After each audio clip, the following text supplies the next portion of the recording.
Good morning, YouTubers. This is the Welcome Strangers channel. I want to welcome all of you folks here again today. What I'm about to do this morning is make a recounting of a personal experience that I had one night at a place called Pollock'S Mill.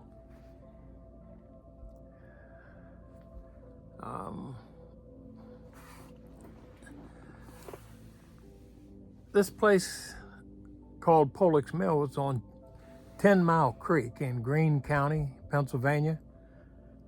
And it's kind of topographically placed between the triangular towns of Clarksville, Jefferson, and Rice's Landing, a town on the Monongahela River. And this area is a very rural area. It has a lot of history to it, and an old farmhouse made out of stone.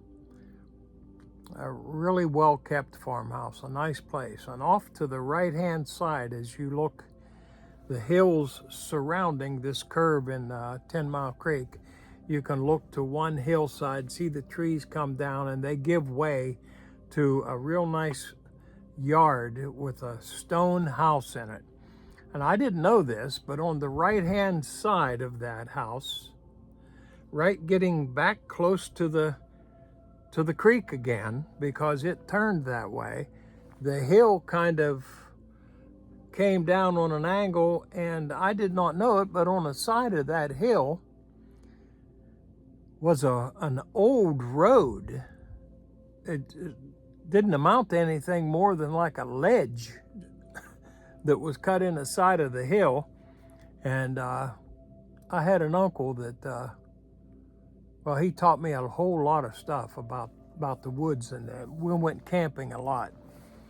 But he told me that there was an old road over there, and he had an old car. I think it might have been a 1950 Chevy. And he told me that you could drive, if you stayed over to the right a good bit, the farmer probably wouldn't say anything in the house. If you drove along the edge of his field and back to the trees again, you would find yourself coming to the end of that ledge road that went on out around the hillside. He said, but I don't know if you could still drive it or not. Said he'd been there a long time ago. So we decided we was going to go camping, and that's the spot we would do. We would go out on that bend in the creek out there, because that area had a reputation for a real deep spot in the creek. But as it turned out, some Boy Scouts used to camp there a good bit, a Boy Scout troop from the area somewhere. And they had an old flat-bottom boat, and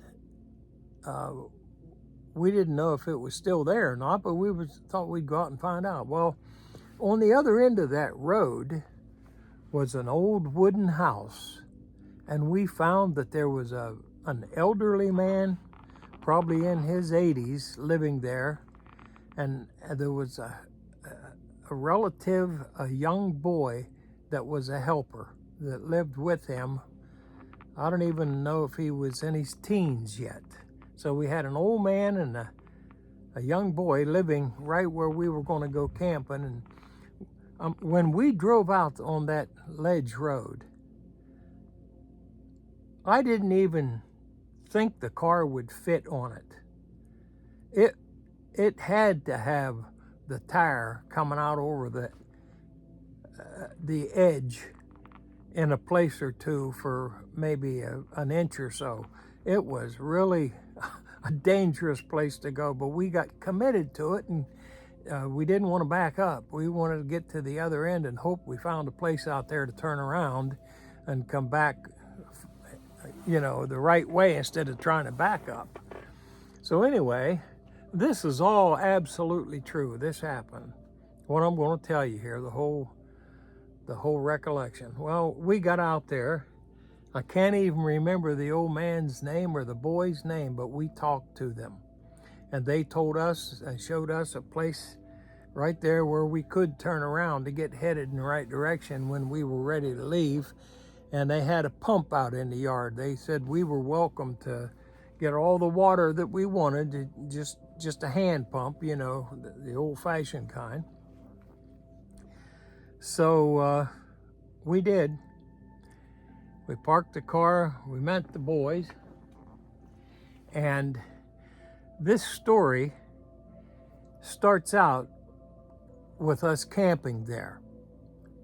But it has more to it than that. And you'll see as we go on. So I'm going to go ahead and start the video right now, and then I'll probably jump back in somewhere and talk to you again before the whole video is over. But I think you're going to enjoy this one.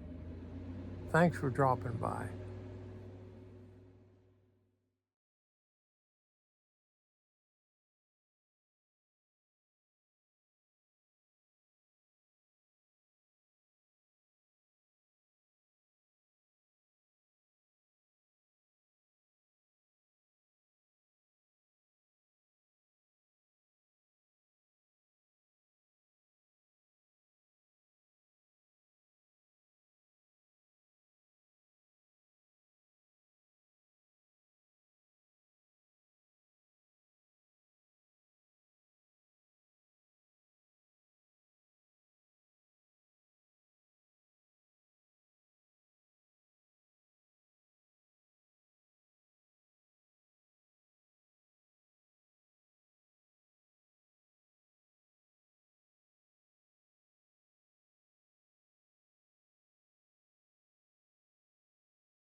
I came later on to find out that that light was actually what they call an orb.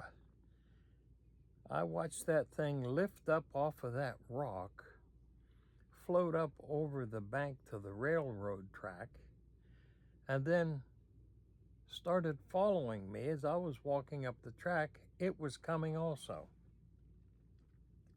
But it looked like it was moving very slow. It was about floating along about 4 or 5 feet off the ground.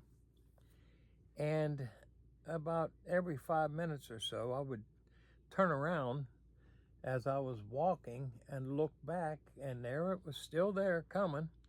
We both had gained ground, and I mean, I got further up the track, but so did it.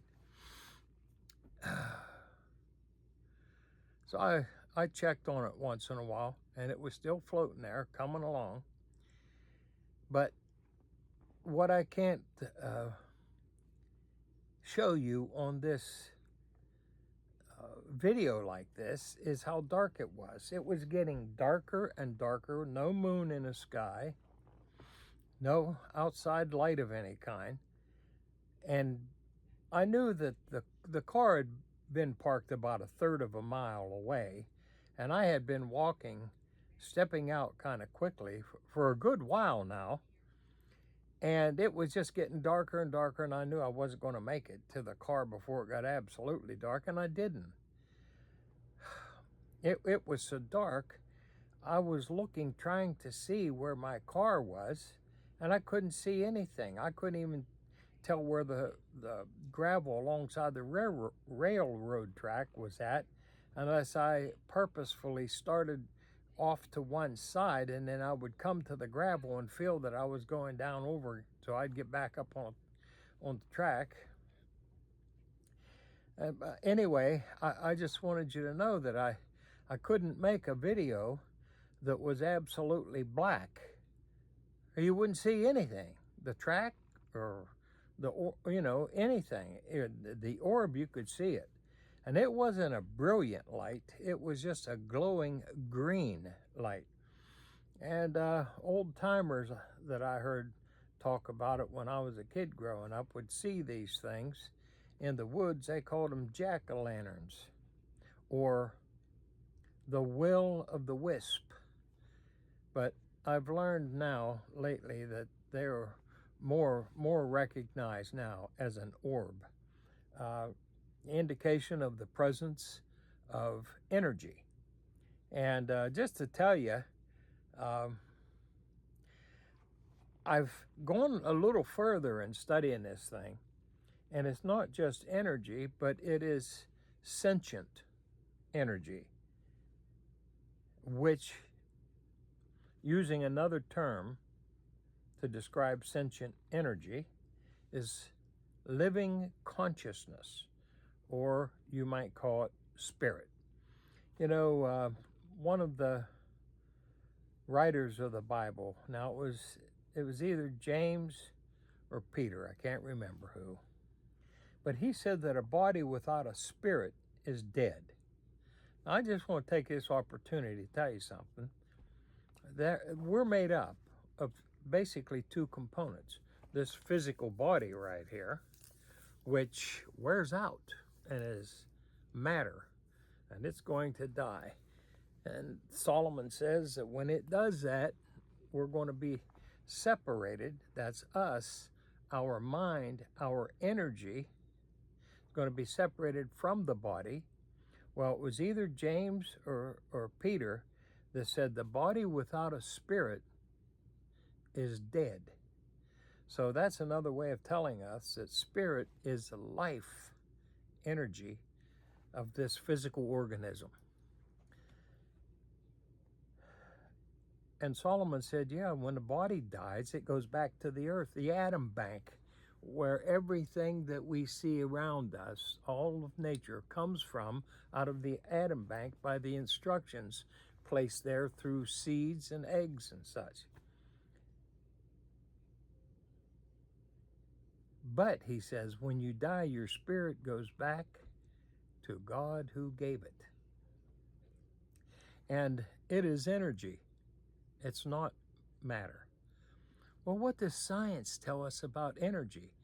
If you ask what is the definition of matter, they'll say, well, go look in a science book. They'll tell you that the definition of matter is anything that takes up space and has weight and cannot easily be created nor destroyed. And they just added that in the last half century or so.